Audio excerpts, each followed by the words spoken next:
income from your investments used to be much simpler. You bought some stocks, they paid a yield, and you had income. This is not what smart investors.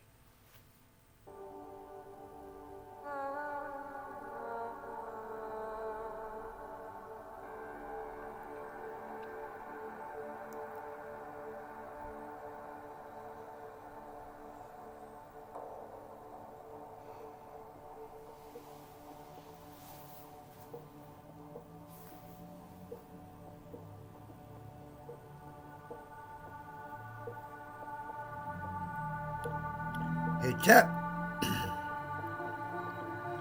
Sisters and brothers.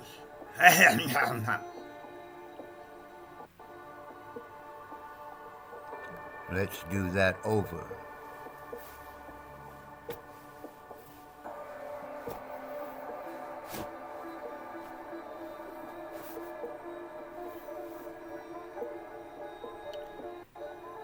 Hey, Chuck. Sisters and brothers. Welcome to the house of divinity.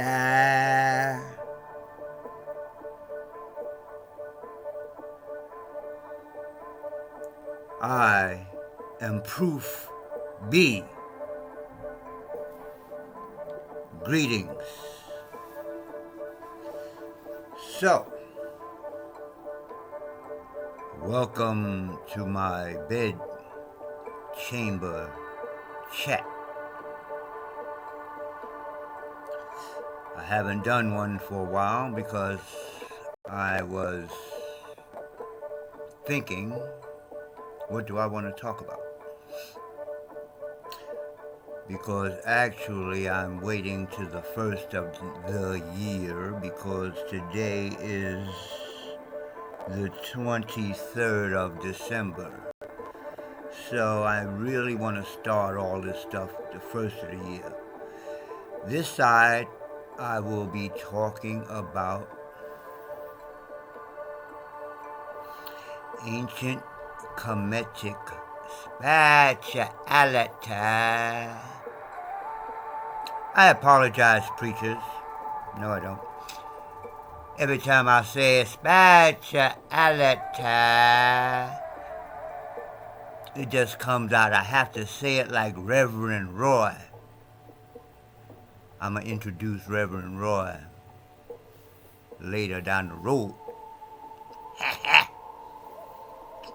But right now I wanted to talk about this side of the temple. As I said, on this side I'll be talking about ancient Khemitik spirituality.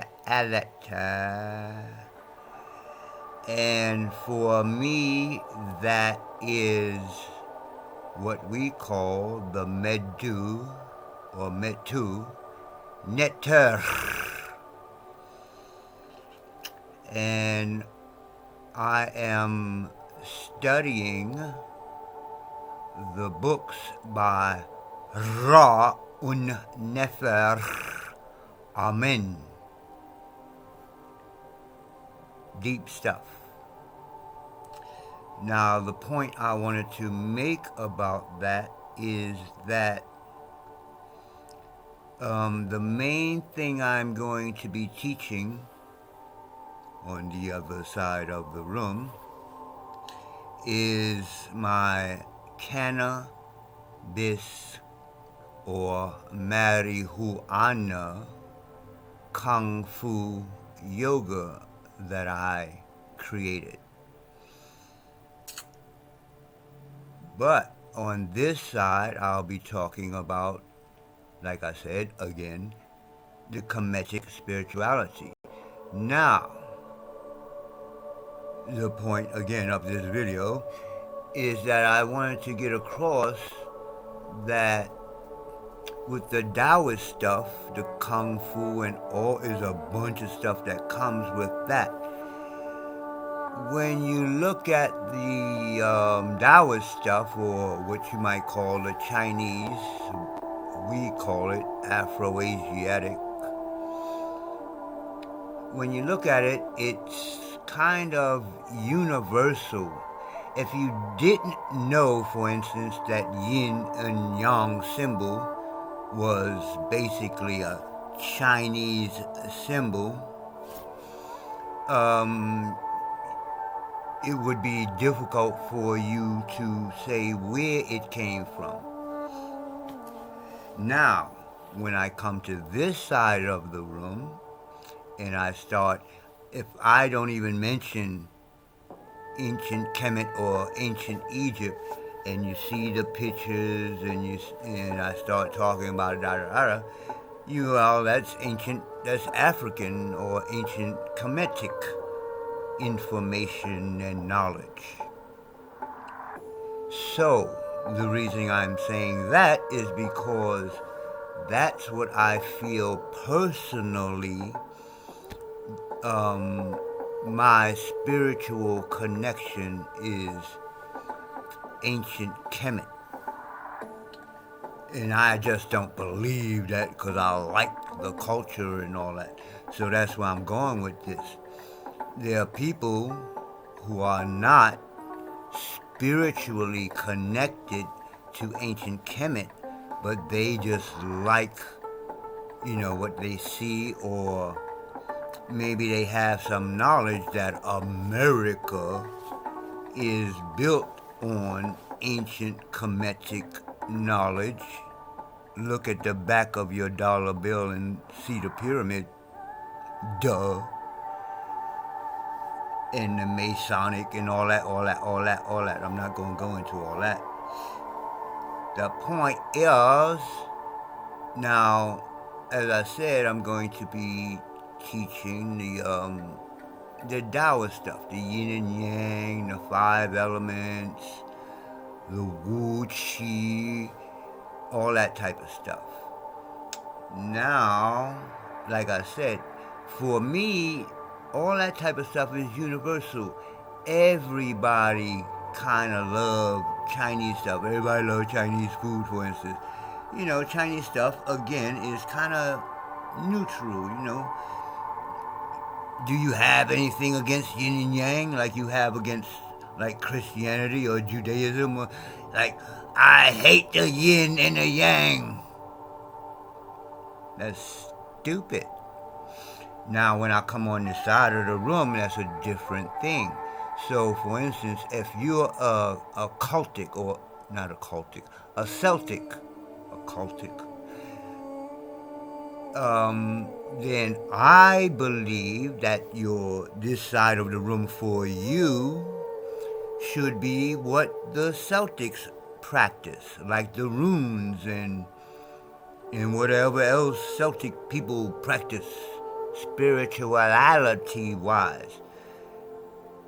Another reason for that is that if I am correct and I am spiritually connected to ancient Kemet, then my ancestors are ancient Khemitians. And that's important when you're practicing real spirituality, because they're, like in regular life, there are steps before you get to the president and talk to him of the corporation, America. Before you go directly to the president of the corporation, you have these people that's in between that you got to go through. Because you, especially if you're just starting out, you down here, you be like, I want to talk to the president. Negro, please. So, it's the same thing with spirituality. So it's you and everybody that's living around you, the people you deal with, And then there's your ancestors, the people who passed away, your family, your teachers, people like that, people who in life For one, they did good things. They were your teachers or helped you out somehow, and they helped other people out. So see, so this is one thing about Khemitik spirituality. We don't consider just anybody who died, whether they're your mother, father, or not.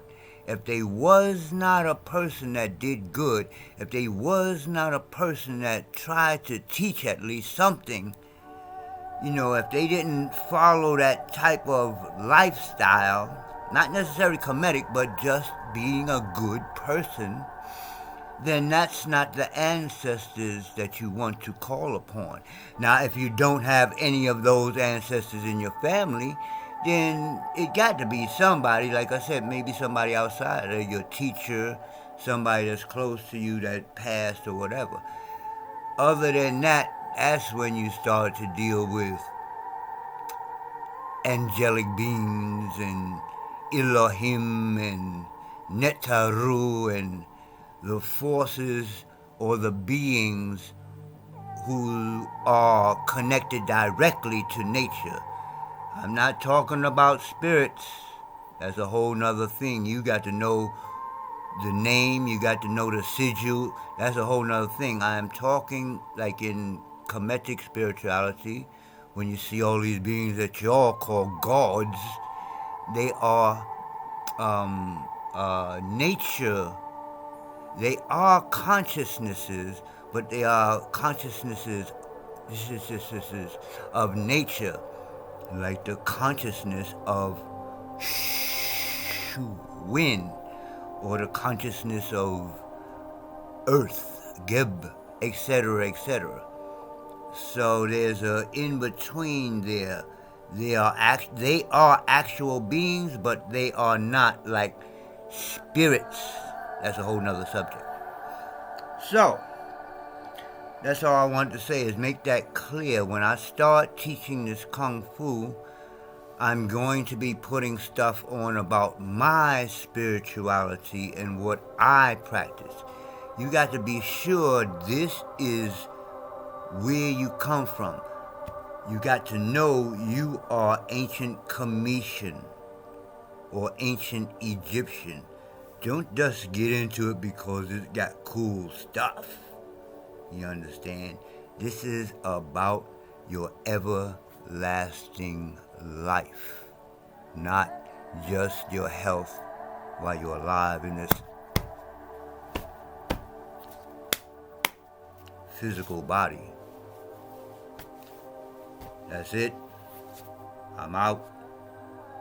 Peace.